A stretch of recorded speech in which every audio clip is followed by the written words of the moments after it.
महाराष्ट्र राज्याचे उपमुख्यमंत्री तथा राष्ट्रवादी काँग्रेस पार्टीचे राष्ट्रीय अध्यक्ष अजितदादा पवार यांच्या 66व्या वाढदिवसानिमित्त पुण्यात एका खास समाजोपयोगी उपक्रमाचं आयोजन करण्यात आलं.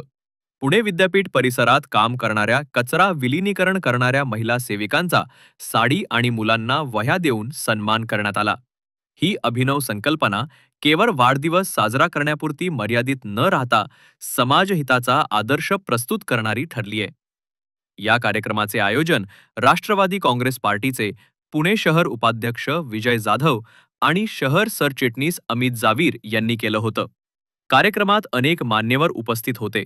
मतदारसंघाचे कार्याध्यक्ष बाळासाहेब आहेर, महिला अध्यक्ष नूतन गायकवाडताई, मनोरमा खंडागरे, तेजश्री सातव, श्रद्धा सोडी आगळेताई, भारती भिसेताई, उपाध्यक्ष प्रदीप चोपडे, युवक शहर सरचिटणीस रोहित बोयत, आनंद चव्हाण, धनंजयराव जवलेकर, संदीप नाईक, सचिन नाईक यांच्यासह मतदारसंघाचे अनेक पदाधिकारी यावेळी उपस्थित होते.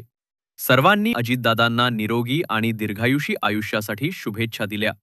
शिव, शाहू, फुले, आंबेडकर यांच्या विचारसरणीला समर्पित असलेला हा उपक्रम समाजात सकारात्मक ऊर्जा आणि सामाजिक बांधिलकीची जाणीव जागवणारा ठरला आहे.